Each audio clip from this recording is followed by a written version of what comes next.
Hey everyone, welcome back. This is Lucid. We're going to continue with our game in Disciples of YouTube, where we're playing the nation Bandar log. And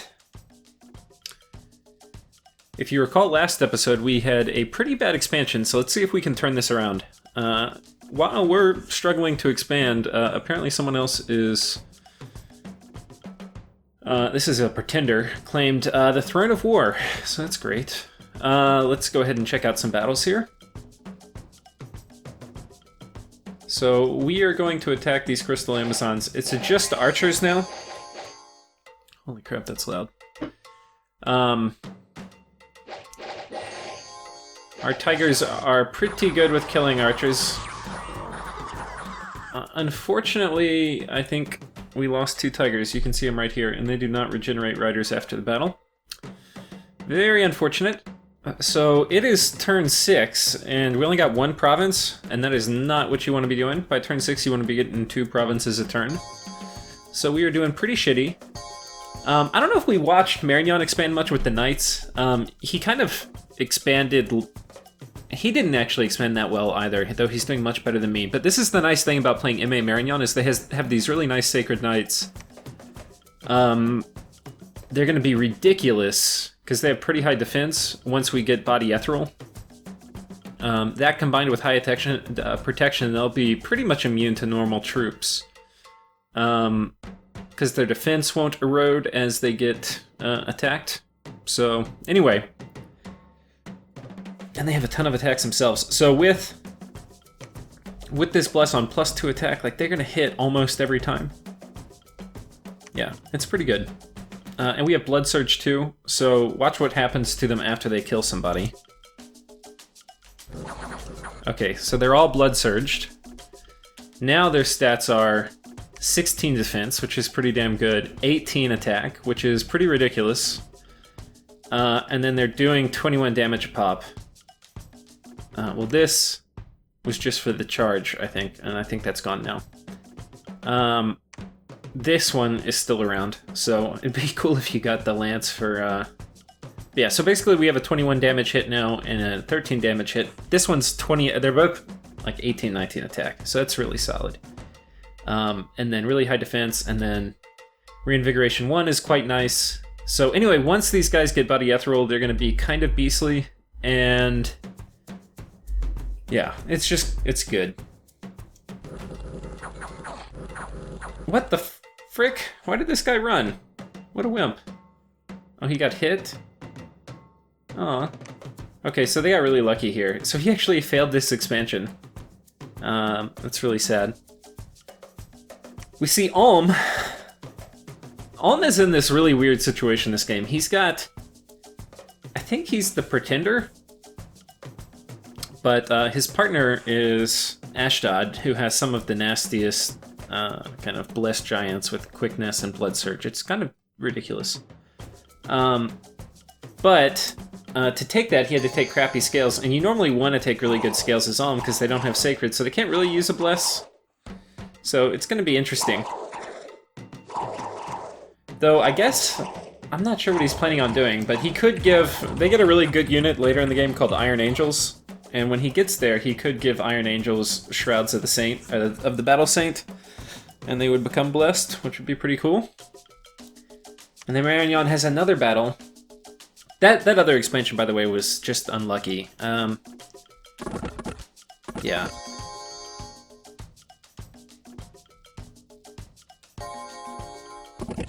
Okay, and this is, he has mercenaries, which actually are guys I can kind of recruit. Okay, and he has 2, this is a paladin? Oh no, this is a knight. This one kind of got... on his own. Yeah, because it looks like... I wonder what the deal is here. Yeah, he brought 6. So, when I'm expanding so that I can do... Usually I'll do groups of 4 with 1 paladin, and that's usually enough to take most things. Now, these guys actually are pretty good against heavy cav because they can throw nets on them. So it was smart to bring more. But probably it's better to leave the extra knights back at home. Until you... Because you'll... The number, you can get paladins pretty quick. They're only 1 cap recruitment point, so you can like get a witch hunter and a paladin every turn. So anyway, taking 6 out just isn't good, because what happens is you end up putting 2 in a stack by them. I mean, 1 in a stack by themselves, which is what he did, and that one just kind of like ran off. Better to just leave it behind. Like, so I do 4 normally with my paladin, and then which they don't get a morale penalty if they're in guard commander, I don't think. And the other ones are gonna wait at home. So anyway, but that's not great. He failed this expansion, which he kind of needed. The problem we're having here is he's having trouble. There's only one. This is the problem with Marignon right now, is he's got to go expand down here, but to get there, this is a river, so he can't go this way, which isn't like, this is a nice province. He has to go this way, which is slow. This way, which is slow. And here, so he's got to get here. It absolutely will always take 1, 2, 3 turns, which is ridiculous. So anyway, he's got a really tough challenge, and then he could go up this way, which is a much better way to expand. But we know there's a throne province, I mean not a throne, a capital province. Where is it? Like, it's like right here, I think. I think this is Pangaea. So it looks like Pangaea has come around here. Anyway, so it's not, we're not sure how far up this way we can go. Okay, so we finally took this Crystal Amazon province, and we lost 2 tigers because we're bad at the game. That said, I actually, I think I had my guys positioned pretty far forward. So, I don't know, we got a little unlucky. 7 Eagle Warriors, not super excited about this, but we're gonna do it. We're bringing in, we've got some reinforcements coming in with this dude. So these guys are basically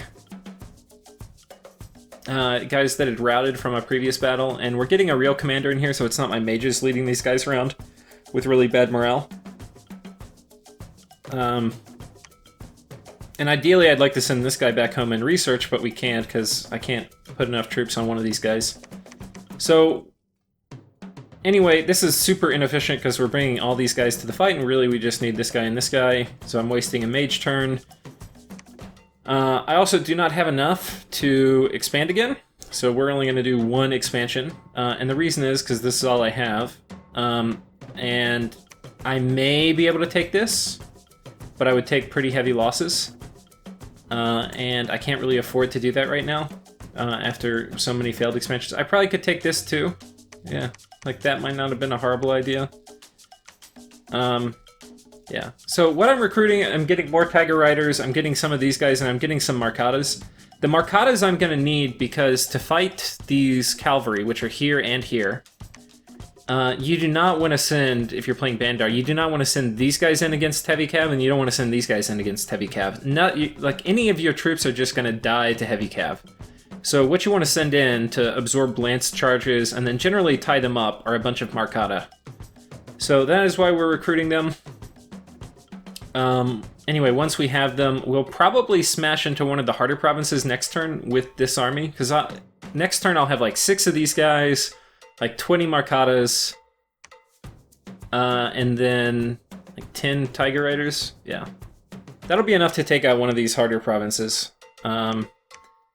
These guys are kind of like, normally tribes are really bad, especially slingers, but my guys don't really have any armor to speak of. I mean, 14 is not very much. So they tend to, they will get, like, we'll take high attrition versus 50, so I gotta be a little careful. So anyway, yeah, bad expansion. We are turn 6 and we have 3 provinces. That's really cry-worthy, it really is. Okay, let's see what turn 7 holds for us. Oh, we don't have turn 7, sorry. Some of these, because I had mentioned last time, and it's going to happen a few times throughout the game, I have to remember after every single turn to save it and back it up, and then sometimes I forget. So, we'll go ahead and see what happened this turn, then I'll try to surmise what happened in turn 7. So this is turn 8. Okay, so we're attacking into one of the heavy cav. In this, what you want is you want these heavy cav to come up and smash into your Marcata. And I think what happened, judging by this, is turn 7, I probably went and I wonder... Huh. This is kind of a lot of Marcata. We'll see. I wonder if I took another province last turn, or it could be I mislabeled the previous turn. We'll see. Okay, so we want the heavy cav to come up here and smash into these guys and use their lance charge. Then we want them to come up here after these guys.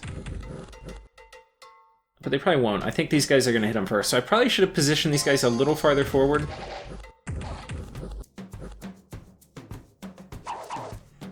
And just as my Marcata are about to die, though they're not dead yet, though they're about to rout, we get up here to chop them up. Let's hope this works. Alright, we need that blood surge. We're a little low on damage until we get... Once we kill somebody, our damage actually becomes really, really good. We get 3 high damage attacks per turn. And these guys will be so good once I get Body Ethereal, because this is a ton of damage outlay.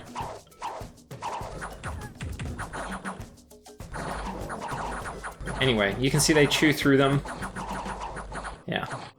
So, let's check out the results. So we lost one of our priests. I don't even see how that happened. And then, let's go check that battle again. How the hell did I lose a priest?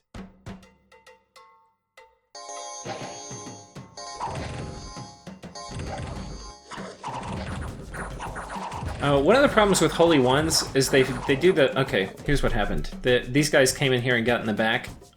And these guys are idiots. What I need to probably do is get a couple archers, and I'm glad, this is one of the good things about coming back and watching your turns again, doing a Let's Play, is you realize some of this shit.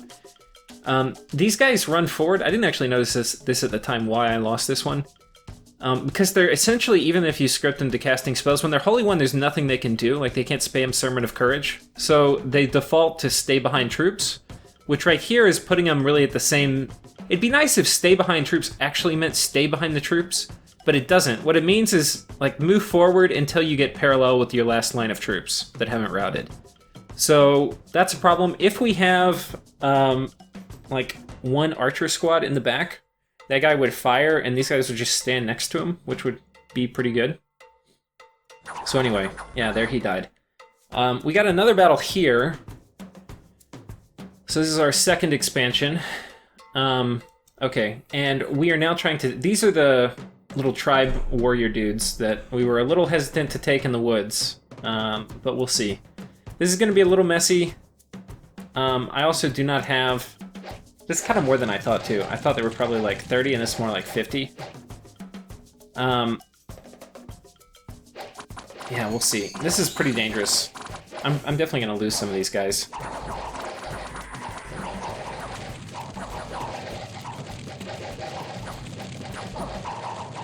Yeah, I lost most of them. So, anyway, I got this province, and I kind of need to take provinces. We'll watch Marignan expand. He's had kind of bad luck this game. You know, some of my turns which I missed, I'm sure Marignan probably has, so I'm not sure if he'll watch my battles or not, but that might be one way to see some of the turns that I don't have.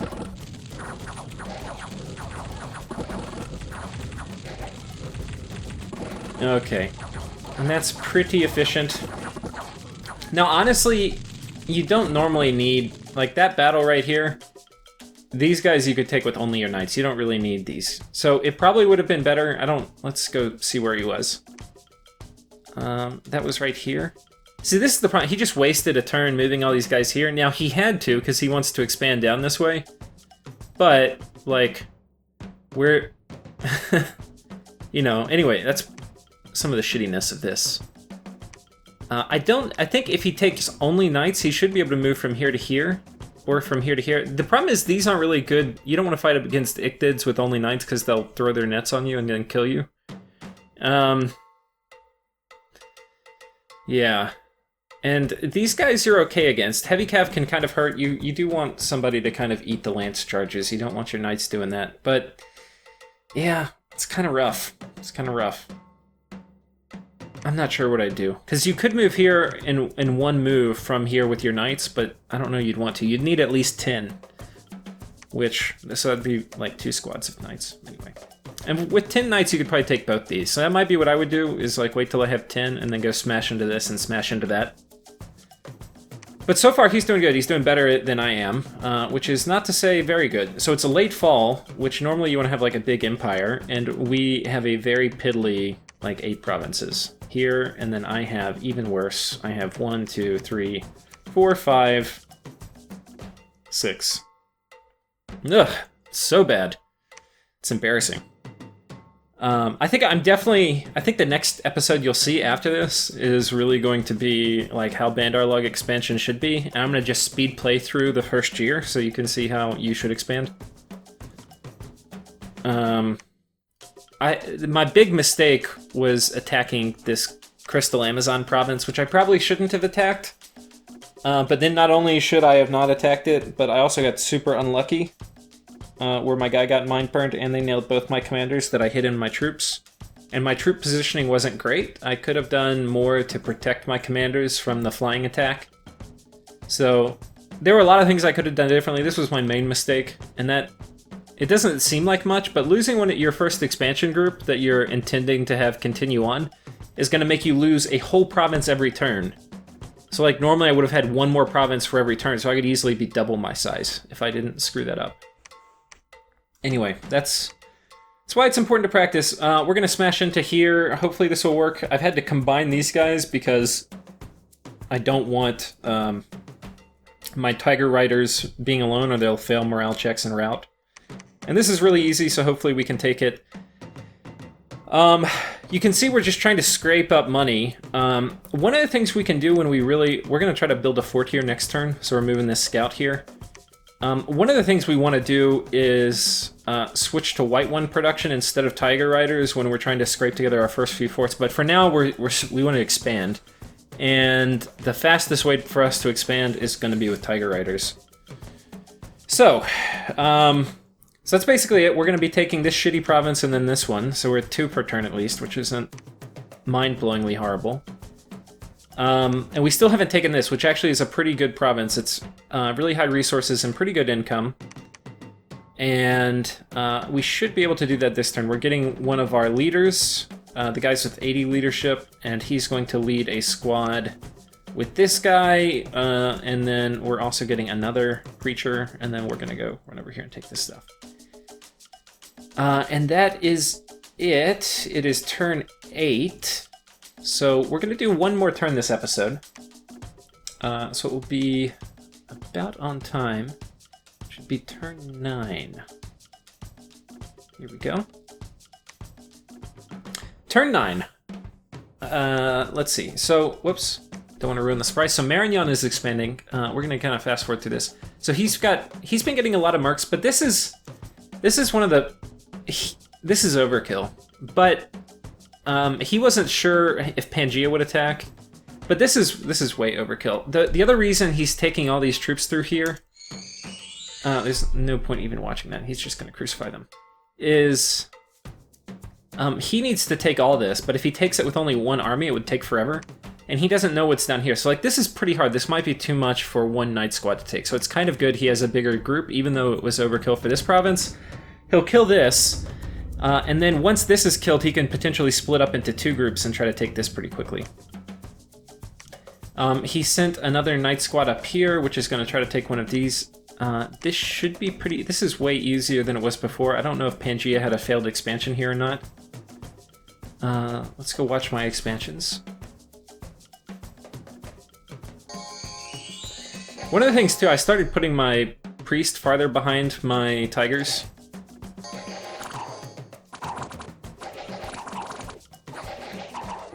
Whoops. He hit W, that happens. Okay, we lost a few. I think we lost 3. Yeah, that's not good. But, yeah. There's kind of a lot.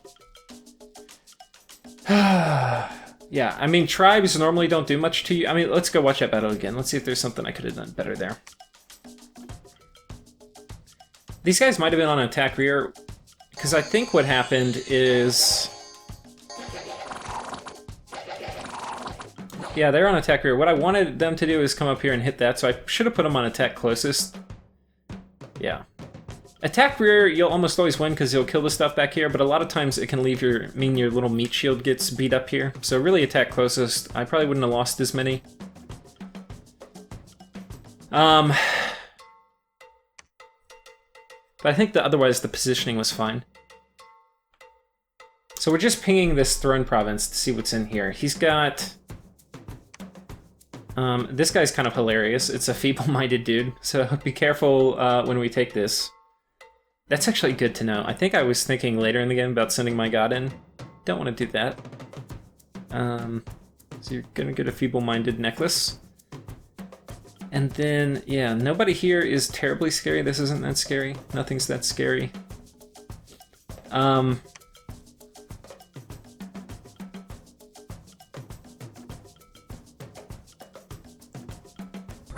Okay, this is the little province that was filled with commanders. Okay. And let's take a look at Ulm. Ulm is expanding pretty efficiently with these guys. So the nice thing about Ulm is, like, while I would take a ton of attrition from this, he's hardly going to lose anything, because his guys have just ridiculous protection. He might lose, like, 5 troops, yeah. Which, like, I lost more, and his troops are super cheap, they're like 10 gold. He lost 50 gold from taking this, and, like, conversely, I took this. Or when I took this, I lost... like... 200 something gold? Yeah. So anyway.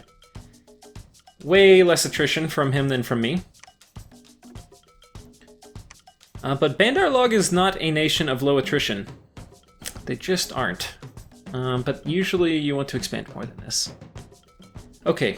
So what we're going to do this turn, we've got this guy who barely has anything. He's got just a couple little guys here to be a little screen in this, and we're going to try to take these Wolf Tribe. Now, Wolf Tribe, and I may not actually, I might cancel this order, I can't remember. This is pretty freaking risky. Wolf Tribe have 2 daggers, so they kill you, they're very killy. If you have high protection, their daggers don't do much, because it's like 2 really low damage attacks, but we do not have high protection. We have like very middling protection. So that will be very painful. But we need to expand, and this guy's not going to like earn interest sitting around. Now you do want to be careful, because if you throw away all your stuff during expansion, if you get attacked early, then there's nothing really there to fight back with. So, now I do want to take this and this. Like, it's winter and I haven't cleared my cap circle because I'm so good at this game. But I do want to take this, but I'm more concerned about like actually getting some border here. Like ideally, like I want this. This is a choke point province, so that whoever's down here can't take everything. So we're gonna come take this with like a compelling army. And our script here is basically the same. We've got 2 preachers behind our Tiger Riders, and then we've got some arrow fodder out in front. And yeah, they're just gonna run in here and take that. We have started our palisade construction up here. I've got 10 PD in it, so if we get a bad event, we hopefully won't get wrecked. And, yeah. Not sure, the other problem about being so small is it's really hard to build forts without taking away income from your other stuff. So this one's nice because it doesn't take away, like, all the income from this fort, or like the resource income. The nice thing about Bandar Log is you're not super resource constrained, so if you have a lot of forts, you get more recruitment points, because recruitment points I do not believe get pulled from provinces surrounding you like resources do. We've got another Crystal Amazon province, which I'd like, but there's no way I have any, like I can't take it. Yeah, so I think that's it for this turn, and for this episode. We're going to be expanding here, hopefully trying to catch up. And right now we're in a very losing position. I'll talk a little bit about the game meta. We have word that Micklin and Nazca are quite big. And then I think about this turn is the turn that Ashdod started attacking Vanheim, one of the elves. Or was it Midgard? Or Vanheim, okay. So they're anyway quite big and killy. So So we're in a bit of a pickle because on one hand we're too small to make it successfully into the mid game, like to have any power, and even if nobody attacks you and you're this small, you're never going to survive in a game because you need to be bigger to have more income, to have more forts, to have enough research to grow and catch up, and we're just not there. We're just not. So we need to get. I mean, unless people really haven't been expanding and we can get way more, we're going to have to join in an early war. And we need to basically be in a war where the odds are to our advantage, where it's 2 versus 1, or else we're in trouble. So I don't know. It's tricky. We got to figure out who we're going to attack. Right now, we're just trying to kind of be peaceful because... we're going to need to build up an army after we've lost so much through expansion. So right now we're kind of trying to be peaceful, but we know we have to get in an early war. Otherwise we're just going to be too small to be relevant. So basically we're telling everybody, hey, we'll ally with you. Like, I think we actually talked with Miklin and Nazca, and we're saying, hey, we need to get bigger. Do you guys want to join up? And they were saying, yeah, Pan, who's down or over here, and Satis, who's down here, we can gang up on them. And so that sounds like a good plan for the moment. So I think we'll be trying that. It would definitely be easier fighting Satis for me and Pan for Marignon than it would be fighting these flying cancer monkeys that they have. So that will currently be the plan, though we'll have to see, because we're not going to fight until we finish expansion. So anyway, that is it. And thank you all for watching, and I'll see you next episode.